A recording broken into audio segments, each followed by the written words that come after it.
Hi guys, आप सभी का स्वागत है। चलिए शुरू करते आज का एपिसोड बिना किसी देरी के। चैप्टर की शुरुआत में हम लोग देखते हैं कि हमारे हीरो कहते हैं कि मैंने अपना डिसीजन बना लिया है। मैं तुम सभी को मार्शल आर्ट एकेडमी में भेजने वाला हूँ। वो लोग सुनकर हैरान हो जाते और कहते क्या क्या ये सच डैड? डैड सबसे बेस्ट है। वेल हम हमारा बेस्ट करेंगे। हमारे हीरो कहते कि आप शांत हो जाओ, पर यहाँ पर एक कंडीशन है। गुंगयून और गुंगम्यून वो दोनों कहते कि यस डैड। वो कहते कि ये कंडीशन ये है कि तुम लोगों को पढ़ना सीखना होगा 1 साल के अंदर। अगर तुम लोग लर्निंग करना सीख गए नहीं सीखे तो फिर मैं तुम्हें लर्निंग के स्कूल के अंदर जहाँ पर स्कॉलर जाते हैं वहाँ पर मैं तुम लोगों को भेज दूँगा। वो कहते कि डैड, और फिर वो कहते कि और वो लोग कहते कि ये ठीक है डैड, हम लोग हमारा पूरा करेंगे। और ये कहते कि फिर वो अपनी डॉटर की ओर देख कर कहते कि सियोन, उसकी डॉटर का सियोन कहती कि यस डैड, मैं स्टडी भी करूँगी और मार्शल आर्ट भी सीखूँगी और मैं टैलेंटेड हूँ, जैसे मैं टैलेंटेड बनूँगी और जैसे कि आई स्किन है। हमारे हीरो कहते कि आई स्किन वो कौन है? हमारी हीरो डॉटर कहती कि ग्रैंडपा ने मुझे बताया था कि अगर वो अपनी एक फिंगर भी में हिलाए तो वो बहुत सारे एक्सपर्ट्स को हरा देती है। उसने स्कॉलर को भी हरा सकती है। वो कहता है कि तो भी ठीक है, अगर आपने कोई गड़बड़ करी तो फिर मैं आपको बाहर खींच लूँगा इमिडिएटली। वो कहती कि आपको चिंता करने की ज़रूरत नहीं है। तो हमारे कहते हैं कि तो फिर ठीक है, अपने हाथ धोकर आओ और हम लोग खाना खाएंगे। वो लोग कहते कि यस। फिर वो लोग बाहर जाते। फिर नैनी कहती कि सर मुझे आपसे एक फेवर चाहिए, क्या मैं पूछ सकती हूँ? हमारे हीरो कहते हैं कि प्लीज़ आप इजी ले सकती है, आप कहिए। क्या आपके हस्बैंड फिर से गैम्बलिंग कर रहे? मैं उसे अच्छा सबक सिखाऊंगा इस बार, बस आप बताइए। मैं उसे गैम्बलिंग का नाम सुनते ही उसने गैम्बलिंग का नाम मेंशन ही करना चाहिए अपने इसमें लाइफ में। वो कहती कि वो बात नहीं है, क्या पॉसिबल हो सके तो मेरे बेटे को भी आप ट्विन ड्रैगन एकेडमी के अंदर एडमिशन दिला सकते। मैं चाहती हूँ कि वो एकेडमी को अटेंड करे। वो मुझे बहुत ही परेशान कर रहा है कि वो कहता है कि उसे भी वहाँ पर जाना है। वो कहता है कि ये इतना डिफ़िकल्ट नहीं है, आपको बस एक एप्लीकेशन लेटर देना है। क्या आप चाहते हैं क्या मैं उसके लिए भेज दूँ? वो कहती कि सर आपके बच्चे इसलिए जा पा रहे क्योंकि आप, पर ये मेरे बच्चे के लिए तो हेवन के अंदर से स्टार को पकड़ने जैसी बात है। मैंने जितना सुना है उससे इतना मुझे पता चला है कि बहुत ही डिफ़िकल्ट होता है कि फर्स्ट रेट वॉरियर के बच्चों को एडमिशन मिलना। मुझे पता है कि ये बहुत ही डिफ़िकल्ट है, पर आपके कोई कनेक्शन होंगे तो क्या ये पॉसिबल हो सकता है? क्या आप मेरे बच्चे को भी भेजें?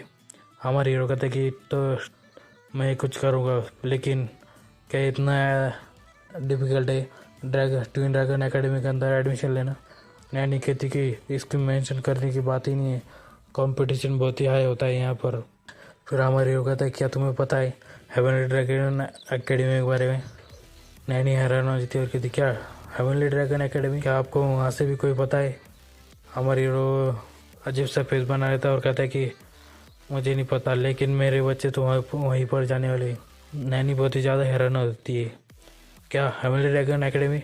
वो तो बेस्ट में से बेस्ट है।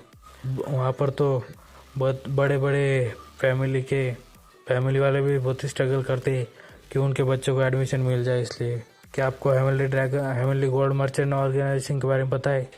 हमारे हीरो कहते हैं कि ऑफकोर्स मुझे पता है, वही लोग तो हमारी सैलरी देते।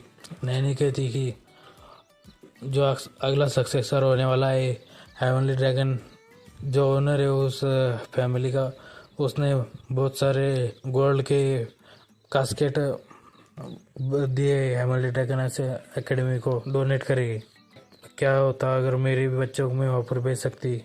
अगर मेरा बच्चा भी वहाँ पर जाता तो मैं अपने बालों से आपको एक जूता बना कर दे देती। कहती कि प्लीज़ मेरे बच्चों को ट्विन ड्रैगन एकेडमी के अंदर एडमिशन दिला दीजिए। हमारे हीरो कहते हैं कि इसकी कोई ज़रूरत नहीं है, मैं आपको चिंता करने की ज़रूरत नहीं है। हमारे हीरो कहता है कि हेवनली ड्रैगन एकेडमी। फिर अगले सीन में हम लोग देखते हैं कि हमारे हीरो के बच्चे सो रहे होते। वो नैनी के बातों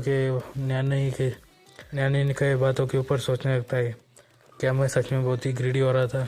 मैंने बहुत सारे एक्सक्यूज़ बनाए ताकि मेरे बच्चों को मैं अपने से दूर ना कर सकूं, लेकिन बॉस एम और एल्डर नैनी के बात सुनकर मुझे नहीं लगता कि मुझे ये करना चाहिए। डैम इट, ऐसा लगता है कि मैं बहुत ही ग्रीडी हो चुका था। फिर वो आसमान की ओर देखकर कहता है कि क्या तुम मुझे देख रही हो डियर? अगर तुम यहाँ पर होती तो तुम क्या करती? फिर वो कहता है कि आंसर पहले से ही मुझे पता है। फिर अगले सीन में हम लोग देखते हैं कि हमारे हीरो और उसके बच्चे गार्डन के अंदर ट्रेनिंग कर रहे होते हैं। हमारे हीरो कहता है कि गुंगयून, मैंने तुमसे पहले ही कहा कि तुम्हें ट्रेनिंग के अंदर फोकस करना चाहिए, अपने पैरों के अंदर स्ट्रेंथ डालो। फिर वो कहता है कि हाँ मुझे पता है, मुझे अपने पैरों के अंदर और भी ज़्यादा पावर लगानी है। हमारे हीरो कहता है कि मैंने क्या कहा, स्ट्रॉन्ग पंचेस कहाँ से आते? वो कहता है कि स्ट्रॉन्ग पैरों के अंदर से। आपने कहा था कि फ्लेक्सिबल हिप्स के अंदर से। मैंने क्या कहा कि फोकस के बिना 10 बार कुछ करने से भी बेहतर है एक बार प्रॉपरली करो। क्या हेवनली ड्रैगन एकेडमी इतनी इनक्रेडिबल है? हमारे हीरो कहते हैं कि ये बच्चे भी मुरी के अंदर एंटर करने वाले, क्या वो लोग कुछ लोगों को हराने के लायक हो जाएगी कुछ सालों के अंदर? किसी ने कहा था कि मर्सिनरीज के बच्चे जब 20 साल के हो जाते वो नोबल हाउसेस के बच्चों के मैच के नहीं होते। हमारे हीरो कहते कि अभी नहीं, मुझे और भी ज़्यादा स्ट्रांगर होना होगा जब तक मेरे बच्चों की शादी ना हो जाए और वो लोग भी डैड ना बन जाए। जब तक उन लोगों की शादी ना हो जाए मैं उनका डैड, ऐसा कुछ है जो मुझे करना है। फिर वो कहता कि मैं यहाँ से कुछ देर के लिए जाने वाला हूँ, ज़्यादा टाइम के लिए नहीं, मैं बस एक आधा साल के लिए जाने वाला हूँ। वो लोग हैरान हो जाते। फिर हमारे हीरो कहता है कि तुम सबसे बड़े हो, तुम्हें अपने भाई और बहन की ख्याल रखना है। वो कहता है कि यस फादर। फिर दूसरा बेटा कहता है उसका आधे साल में कितने नाइट्स होते? उसकी सिस्टर कहती कि 180। क्या 180? फिर वो कहती कि डैड 180 दिन आप हमसे दूर नहीं रह पाएंगे, क्या आपने उन लोगों को नहीं कहा था? हमारे हीरो कहता है कि मैंने कहा था। और फिर तो आपने उन लोगों को क्यों नहीं कहा? मैंने कहा था लेकिन वो लोग चाहते कि मैं जाऊँ। फिर उसकी डॉक्टर कहती कि तो फिर आपको जॉब को छोड़ देनी चाहिए थी, हम लोग थोड़ी ना भूखे मरने वाले। हमारे हीरो कहता है कि भले ही हम लोग भूखे ना मरे पर हम लोग मीट नहीं खा पाएंगे और अच्छा मील नहीं खा पाएंगे, खाना नहीं खा पाएंगे, ये अच्छा नहीं है ना? उसकी डॉक्टर कहती कि आपने सही कहा, क्या वो लोग आपको बहुत सारा मनी देने वाले? हमारे हीरो कहते कि वो लोग मेरी सैलरी इंक्रीज करने वाले मुझे लगता है। डैड आप बहुत ही बुद्धू है, आपको ऐसा कोई गारंटी कंफर्मेशन मिली है क्या? आपको कंफर्मेशन चाहिए राइटिंग के अंदर लिखी हुई चाहिए, ये बहुत ही अच्छा होता है। हमारे हीरो कुछ सोच के कहता कि मुझे लगता है वो भी मिलेगा। और उसकी डॉक्टर कहती कि 180 दिन बहुत ही ज़्यादा होता है, मैं तो ठीक हूँ लेकिन मेरे ब्रदर्स वो कुछ दिनों बाद ही रोने लग जाएगी। वो लोग कहते कि तुमने क्या कहा? डैड आप कुछ दिनों तक कुछ सालों तक इंतज़ार करिए, मैं जब बड़ी हो जाऊँगी तो मैं आपका अच्छे से ख्याल रखूँगी और मैं आपको अच्छे से खाना खिलाऊँगी और आपको अच्छे से घर में रखूँगी और आपका हेल्थ का ख्याल रखूँगी। फिर हमारे रो कर कहते खुश हो जाता है और कहते कि जैसा कि मेरी डॉटर सबसे बेस्ट है, जबकि मेरी डॉटर इतनी स्मार्ट है तो मेरे ब्रिलियंट डॉटर ऑलरेडी लगता है मुझे नॉवेल्स पढ़ती है रात के अंदर। फिर वो उसकी डॉटर हमारे हीरो के गले आकर लग जाती है। हमारे हीरो कहते क्या बात है? फिर वो कहती कि तुम लोग यहाँ से जाओ ज़रा। हमारे हीरो कहते कि तुम लोग यहाँ से जाओ। फिर वो कहता है कि तुम रो क्यों रही हो? फिर वो कहती कि क्योंकि मुझे अचानक आपके लिए बैड फील हो रहा है। लेकिन क्यों? वो कहती कि आपने हमें बड़े करने के लिए बहुत ही हार्ड वर्क करा है, उसके लिए पढ़ने लिखने की ज़रूरत नहीं है। मैं आपको दिखाना चाहती हूँ मैं क्या सीखी हूँ, लेकिन भले ही मैंने से कुछ भी कहा आपको पता नहीं चलेगा, वो सब हमारी वजह से। हमारी हीरो कहता है कि ये इम्पॉसिबल है, मैं भी लिख और पढ़ सकता हूँ। हमारे हीरो डॉक्टर कहते कि काश ऐसा होता, क्योंकि दूसरे वॉरियर्स को तो वो भी नहीं आता है, आपको ज़रूरत नहीं है उन लोगों को फॉलो करने की।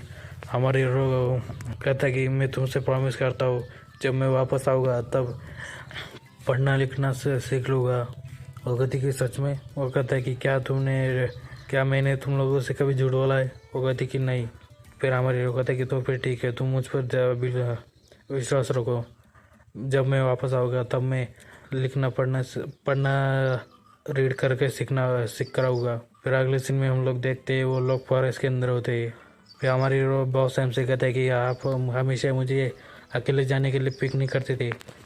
फिर ये लोग क्या कर रहे हैं यहाँ पर बहुत सारे लोग आए होते।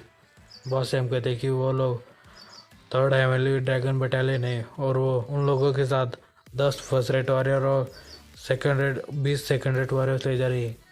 ये ऑपरेशन बहुत ही बड़ा है, और दूसरे मेंबर्स सब पहले से ही प्रिपेयर हो चुके हैं। फिर हमारी कहता है कि मुझे पता है कि थर्ड बटालियन भी साथ में जा रही है, लेकिन ये ऑपरेशन इतना इम्पोर्टेंट है। फिर यहाँ पर सेकंड रेड वॉरियर क्या कर रहे हैं? क्या वो लोग लेबर का काम कर रहे हैं? वो कहता है कि शायद उनमें से वो इनके लिए ही होगी। हमारी कहता है कि आपके शब्द बहुत ही चेंज होते जा रहे हैं। क्या सच में मेरे बच्चे हेवनली ड्रैगन एकेडमी के अंदर जाने वाले? वो कहता है कि ऑफकोर्स उनका यहाँ एडमिशन वहाँ पर हो चुका है, वो इस महीने के मिडल में जाने के लिए तैयार है, और मेरी सैलरी भी बढ़ने वाली है और मुझे अच्छा बोनस भी मिलने वाला है। वो कहते कि हाँ, तुमने जैसा कि मैंने कहा था तुम्हें पहले ही। हमारे वो कहते हैं कि मुझे ये सब कुछ लिखित और राइटिंग के अंदर पर चाहिए, क्योंकि मैं आपके ऊपर ट्रस्ट कर सकता हूँ। क्या बॉस एम बहुत ही गुस्सा हो जाते हैं, कहते कि ऑफकोर्स मैं तुम्हें ये लिख कर दूंगा मेरे प्रीशियस फर्स्ट रेट वारियर। तुम इस ऑपरेशन के अंदर जा रहे हो तो फिर ठीक है, मैं ऑफकोर्स तुम्हें ये लिख कर दूंगा, वारियर नोवा। तुम ऐसे कैसे सोच सकते हो? तुम्हारी ये ड्यूटी है, तुम्हें चिंता करने की ज़रूरत नहीं है। हमारी हीरो कहता है कि तो फिर ठीक है, मैं आपके ऊपर विश्वास करता हूँ बॉस एम। फिर वो उन लोगों की ओर जाने लगता है। फिर इतने में ये एपिसोड ख़त्म हो जाता है। मिलते हैं अगले एपिसोड में।